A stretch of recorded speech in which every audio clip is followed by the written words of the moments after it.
Etihad is trying to change the airline industry with its new approach to first class. Is it a hit or a miss, and will it catch on? Come along and find out what I think. This right here is their brand new Airbus A321LR first class, a product that will be featured on dozens of routes in years to come. What makes it different from other first class experiences is that it's not really a first class seat. It's part of the business class cabin. Basically, Etihad is betting that people will be willing to pay a little more to get more than a little more. This is one of the most interesting gambles we've seen in the airline industry in quite a while, so come along to see if this is Etihad reinventing first class or just making it worse. All Etihad first class passengers receive chauffeur service in Abu Dhabi, where you get dropped off at the premium check-in area and have a porter take your bags to the first class check-in. There, I'm offered a welcome drink of Brazilian lemonade. Someone is staying on top of social media trends, and within 2 minutes, we are off toward the lounge. You first clear private security and immigration before walking through the terminal and scanning in, taking the elevator up, and voila. I'd note that Etihad is very good at upselling, and you can actually buy access to this lounge even on a business class ticket. To describe the lounge, I'd say it's tall and skinny, basically the RuPaul of airline lounges, although not quite as extravagant. You start out passing by some seats along the windows with a dining and buffet area along the side.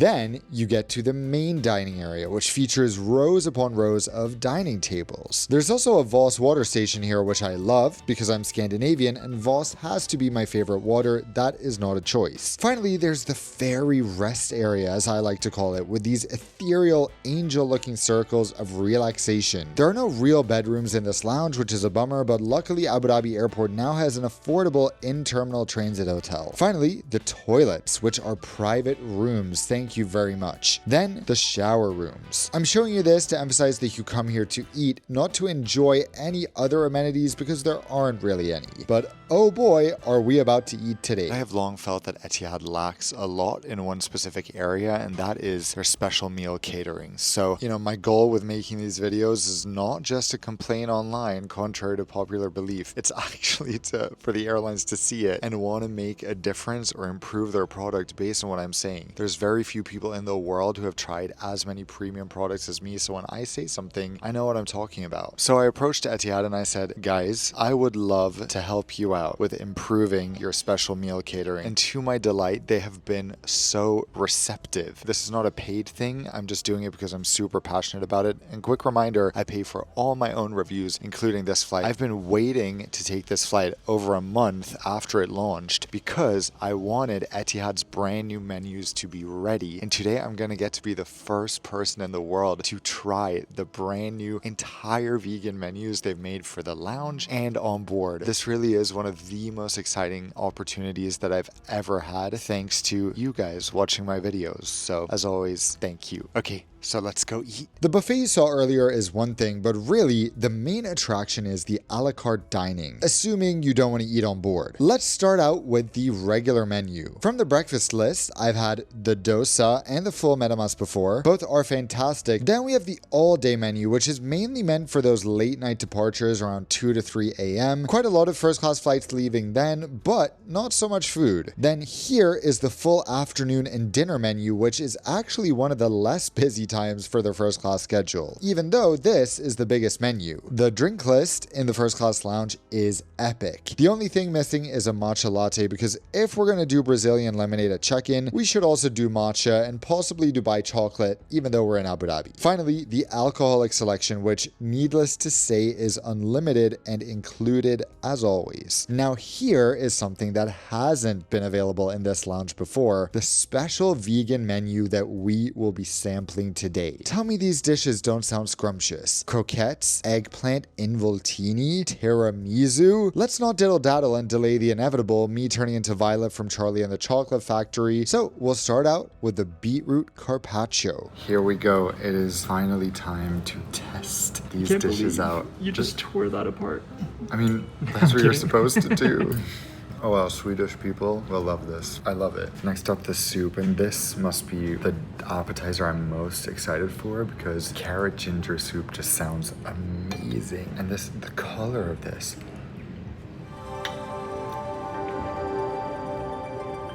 Oh my god. Oh my god. It's perfectly sweet, but not too sweet. It's velvety smooth. You could probably drink like a liter of this. You have to try this if you come to the Etihad First Class Lounge. And now for the croquettes. I've just begun having my fun. What is this? Oh, so there's vegan cheese inside, I think. Wow. That's sort of melted out. I don't understand. This is better than most restaurants. Oh wow. I'm speechless. So this is our first item from the list of mains, the edamame and spinach salad, baby spinach salad with grilled courgette / zucchini. Delicious salad. Another light, healthy, well-balanced dish. And now, the mains. What? We're gonna start out with these eggplant involtini. I like a lot. Like, what do you keep saying? I don't know what to keep saying. All I can say is like each dish is one I would order, basically. Cauliflower steak. Lentils go on. Whoa.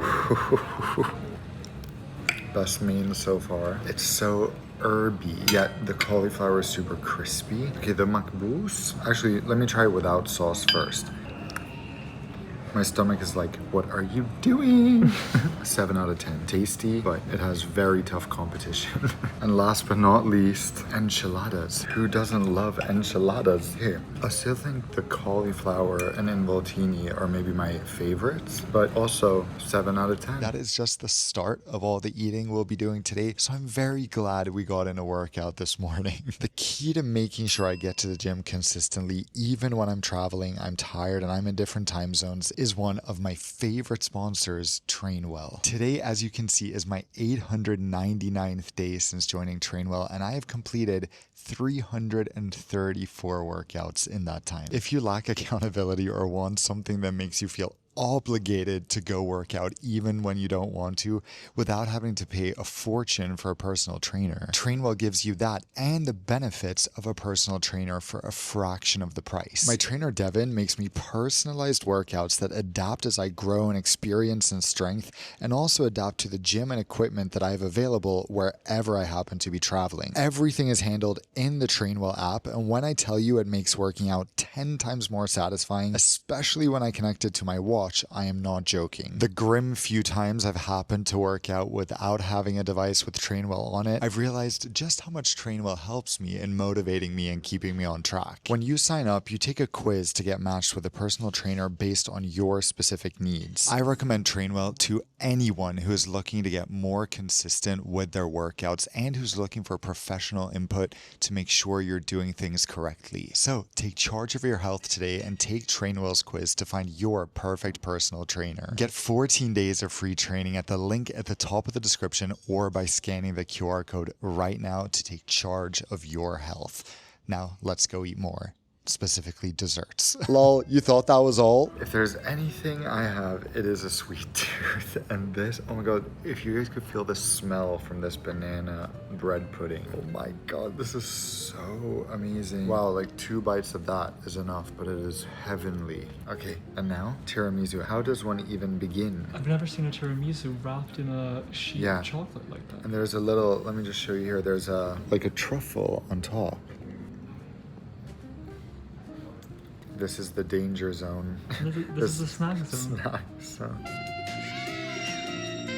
I'm in heaven. You can technically also go this crazy and order as much food as you want, but take my advice. It doesn't make you feel great, so maybe stick to ordering your faves. 2 hours after arriving, it's time for our flight, where we will be eating a whole lot more, but also focusing on just how worthwhile this flight is. All right, and now we go to the gate. We're about to hop on board. I cannot wait to see just how first class this experience feels. First off, I think we need to discuss the pricing. In case you didn't know, since I haven't really introduced myself, I've been reviewing airlines for over a decade now, and I've been lucky to fly over 200 airline premium products. I'm gonna assume a lot of you watching this watched my Starlux review a few months ago, so maybe until now you've been thinking this seems like a similar concept. Yes, Etihad's new product is similar in the sense that you're seated in the business class cabin with a not so first class seat, but a better soft product. The difference between Starlux and Etihad is their approach approach to pricing. While Starlux has positioned their first class at the top of the market in terms of pricing, a move that frankly doesn't make any sense, Etihad is positioning this first class at the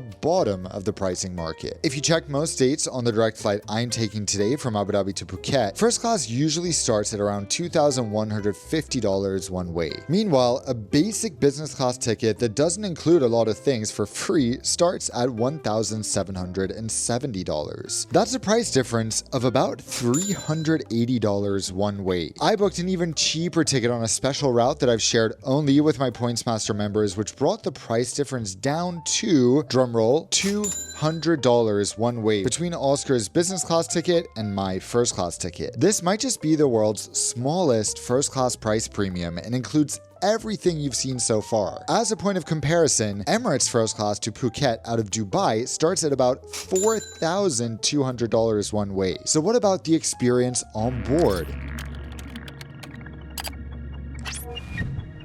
Well, the Etihad A321LR comes in a 3-class configuration, but not the common one with business, premium economy, and economy. Instead, we have economy, 144 of those seats, business class, 14 of those, and first class in the very first row. Business and first class share the same seat structures and the same cabin overall. There is no separation like a curtain or bulkhead between business and first. These cabins also share lavatories. Although I know it looks like there are 3 lavatories here, a diagonal curtain sections the left one off for economy and the right one for the premium cabins. There is one at the front, as you can see, where first class passengers, I think, theoretically have priority for a lavatory ratio of 1:8. A very good ratio for business class, not so good for first class. This is actually one of quite a few challenges of being on a narrow body, which you'll see as we hop on board.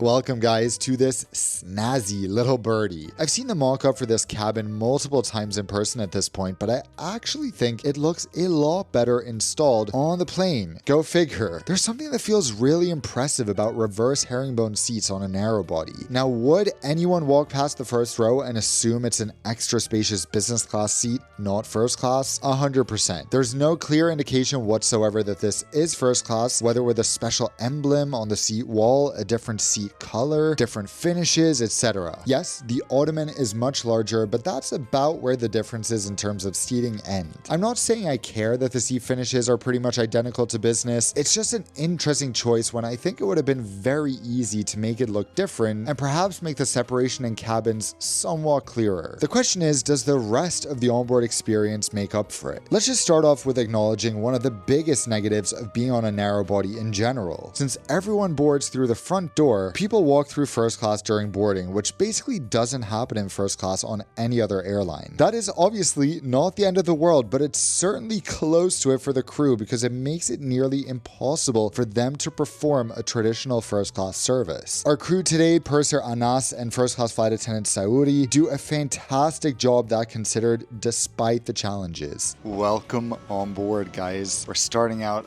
I gotta say, I think Etihad is such a stunning tray that they give you after boarding. You get a little choice of a hot or cold towel. This could be a bit more plush if they wanted to, but I'm not going to complain. It's so refreshing right now. The lavatory is like 40 degrees because it's so hot out, so... I also had to order a lemon mint. Of course, Etihad's lemon mint is one of the best. And this is my first time getting lemon mint in a champagne glass. Not that it makes a huge difference, but cheers. It's so funny being in a seat like this and getting the first class soft product. It's like training yourself to think of this as first class. So we're also starting out with another favorite, Arabic coffee and dates, and I am thrilled to see that Etihad is offering this in business. Now I'm blanking if they normally do that in business, but I'm very happy to see that. So...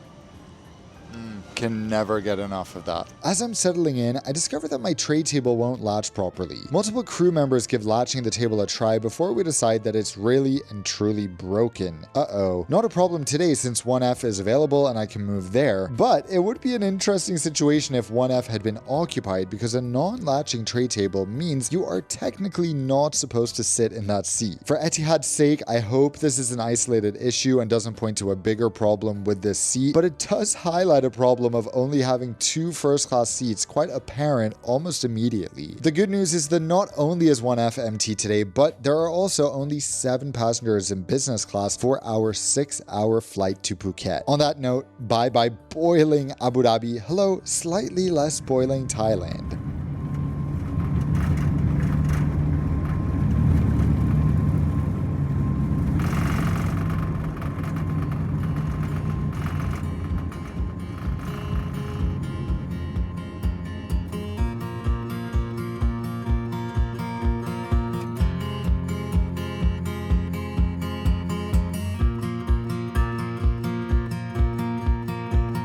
Okay, now that we just took off, let me just show you around a little bit because I have a few comments. Down here, we have storage for our headphones, which we'll check out in a second. But that is pretty much the only storage we have. We have this surface also, but if you look around, it looks like this is a compartment you can open, right? It also looks like you could potentially open this, but apparently this is not a storage compartment. So in future deliveries, they 100% should make this a spot where you can put a bag because it's screaming storage, but it's all just foot space basically. By the way, we have our charger down there and this incredibly beautiful plush blanket and the iconic Etihad first class pillow, one of the most recognizable parts of flying Etihad first class. To show you around a bit more, we have a 60-watt USB-C port up here. Nice. We've got an in-flight magazine, hallelujah, and storage next to it for our superior water. Next, we've got a small remote and our seat controls on the wall here. In-flight wireless charging is a trend I think most of us realized isn't very useful as soon as we tried it for the first time, but hey, you've got it if you want it. Now, the first thing I do when the seatbelt sign goes off is test out the empty seat behind me because it's not often you need to test a business class seat to notice the differences from first class. In fact, we originally booked OSKAR in business class to ensure we could get a direct comparison. Obviously, not knowing this flight would be half empty.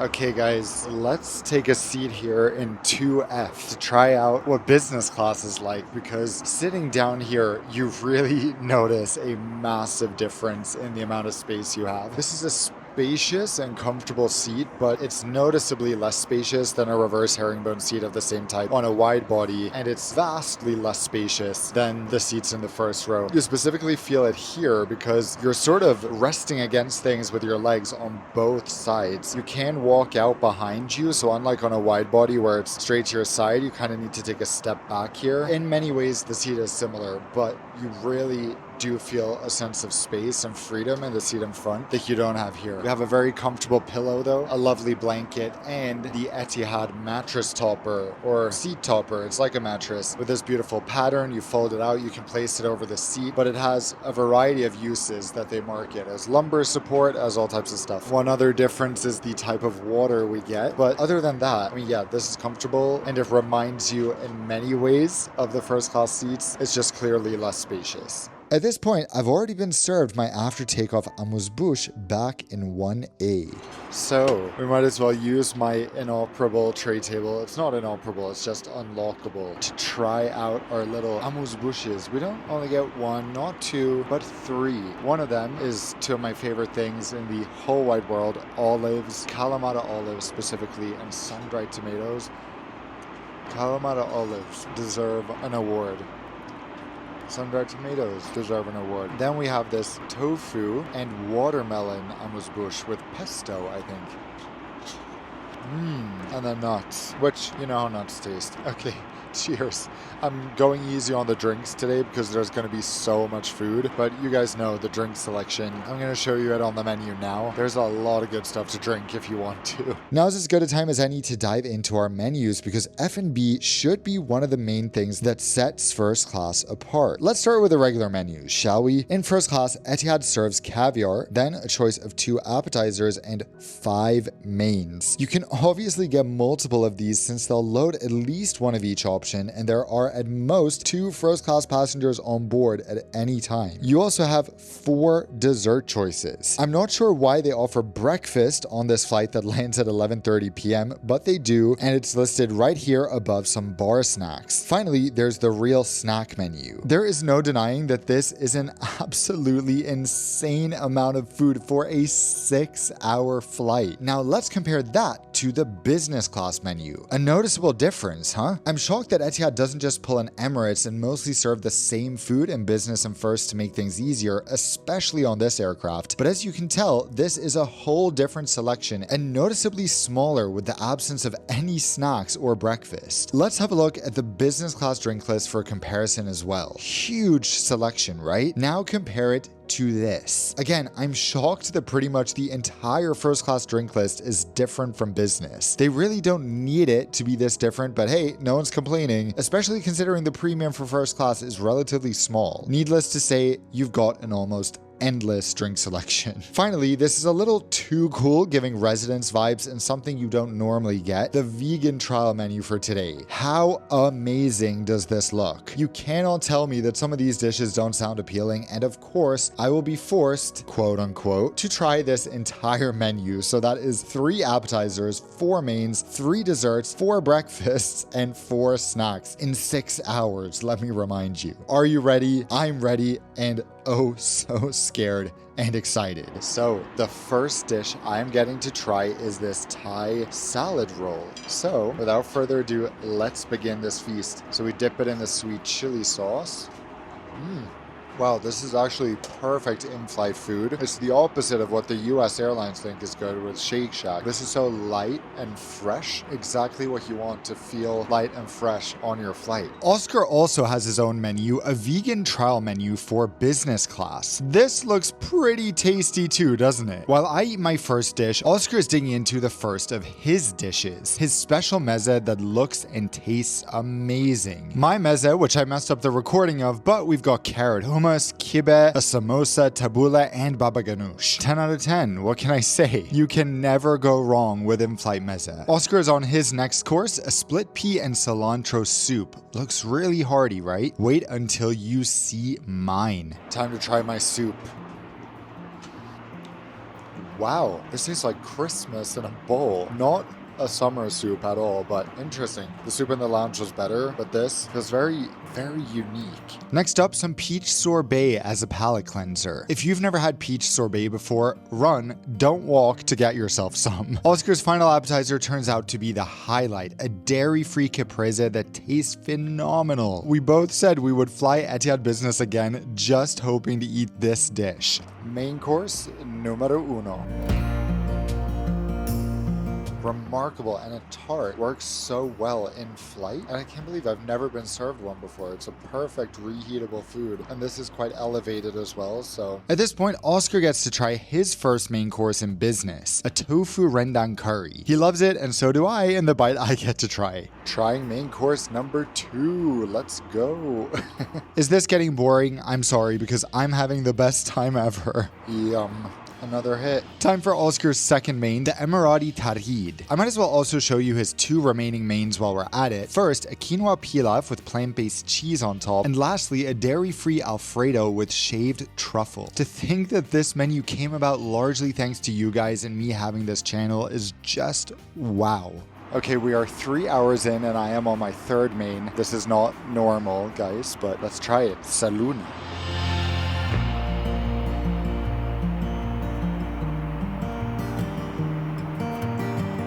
I love this. Well, you can't say Oscar and I are not getting our money's worth in terms of food, because I am now on my final main course, the pasta, the rigatoni. Got some tapenade on the side.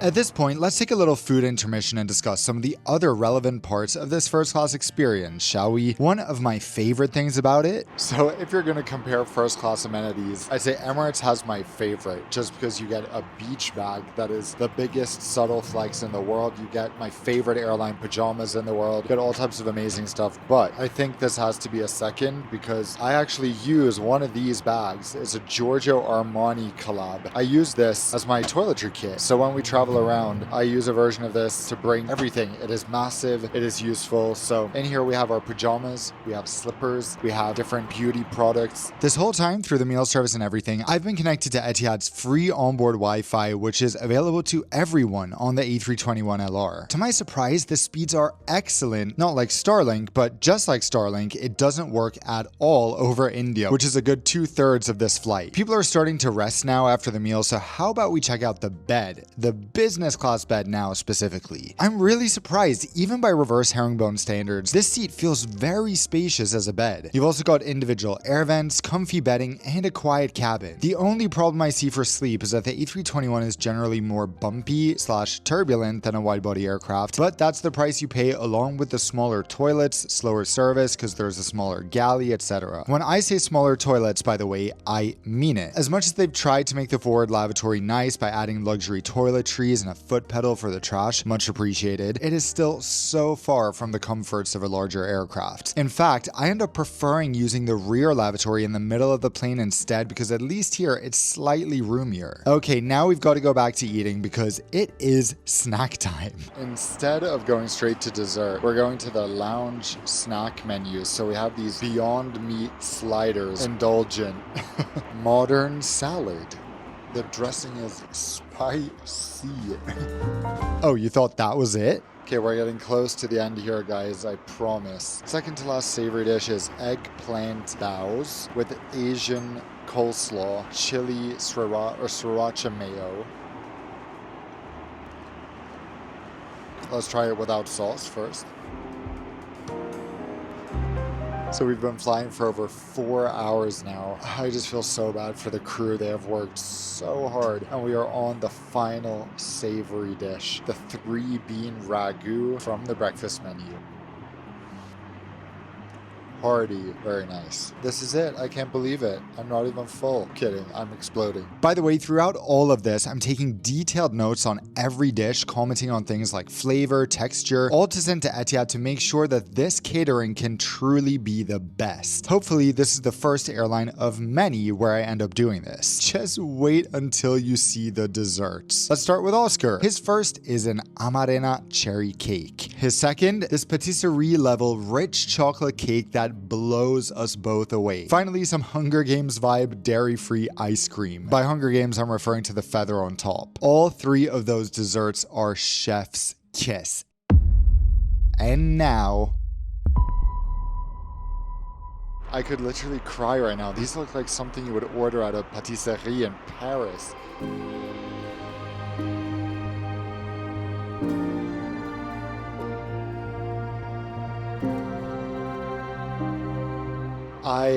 I mean, we waited the whole flight for this, and this is clearly the highlight because these desserts, we have gold leaf raspberries, guys. We have these little pearls on this swoopy marzipan, probably on a carrot cake, and then we have vegan chocolate ice cream on a chocolate fondant cake. I don't even know what this is supposed to go with. I really am speechless. I do not know what to say besides thank you, Etihad, for taking my feedback and going the extra mile with it.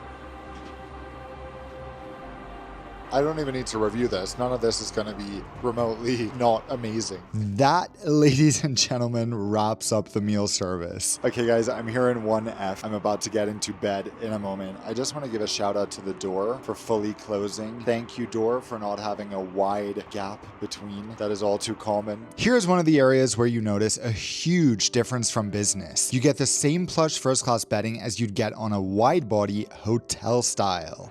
Bedtime. It got really bumpy all of a sudden. I also just have to give a shout out to this blanket for being so fluffy. Good job, blanket.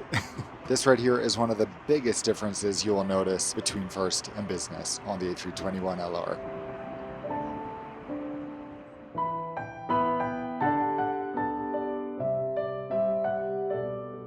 Now, if there's one thing you should know about Etihad, it's that they like their beds very firm. Their A380 apartment bed is infamously firm, even their 787 bed is firm. I'm delighted to report that this is their softest bed yet. Still quite a long way from the softness you'll find on most airlines, but hey, if you like a medium firm mattress, you've just found your perfect first class bed. It might sound crazy, but I prefer this bed over their A380 apartment bed. I don't really have time to sleep at this point, so I just quickly head to the lavatory and change into my pajamas for giggles. When I put mine on, it looks like I'm wearing a cape. Consider it given how much I ate, maybe, but it's soft and comfortable. Back at the seat, you know what? We haven't had the IFE talk, and I just have to give a little applause to Etihad for making their in-flight entertainment way more user-friendly. You have Bluetooth audio on their A321LR, which is especially good news because even in first class, the provided headphones are one area Etihad hasn't decided to invest in, seemingly. It's been about 30 minutes since I stopped eating, and now the purser comes by asking if I want a snack. He's only half joking because 2 minutes later, he brings me this. You haven't tried your cookies and madeleines, sir. Oscar watches me eat the last of the food like this is a hot dog eating competition. I actually wonder if there's a world record for most dishes served to one person on a flight, because I feel like maybe we need to be emailing Guineas about this. At the top of our descent, the purser Anas and my adorable first class flight attendant Sayuri come by to thank me for flying with Etihad and bid me farewell. They also offer a new collectible that Etihad has introduced in first class, Arabic coffee cups celebrating their new destinations. I love this concept. They let me take 2, which probably isn't allowed, but shh, they made me happy, so let's let that slide. After what feels like 15 minutes, but also 15 hours somehow, we arrive in Phuket.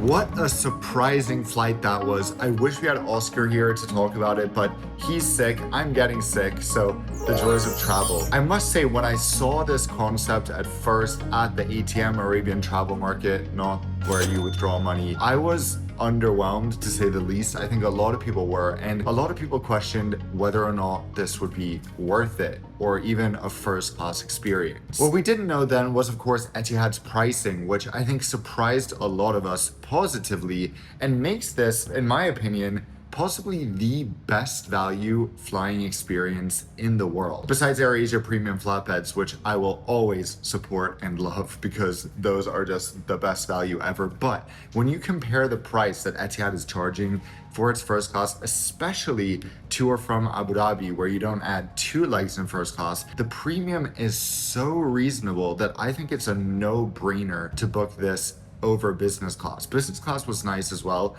but with such a small price difference, you get quite a lot more for that little premium. Of course, if Etihad decides to up the price because they see that people are paying for it to get closer to the likes of Emirates or other international carriers' first class products, then I think the value becomes more questionable, because ultimately this is a business class plus seat with a first class soft product and a first class ground experience. So fantastic value right now, and something I would very happily recommend people try. But if the price starts creeping up, I'm not sure I would say it's as worthwhile. Also, for me personally, this was the most awesome flight I and Oscar have ever taken, just because of the food. What an amazing experience and opportunity to be able to do this, thanks to having my channel and to have an airline that actually took on my feedback. A quick little reminder here that this flight was entirely self-funded. I paid for the first class ticket, didn't get any upgrade or anything like that as usual, besides a ton of food we got to try to hopefully make everyone's Etihad experiences better going forward. One more reminder to take the Train Well quiz to find your perfect personal trainer and get 14 days of free training by scanning the QR code right here or by tapping the link at the top of the description. And on that note, until I see you in the next video, as always, fly safe.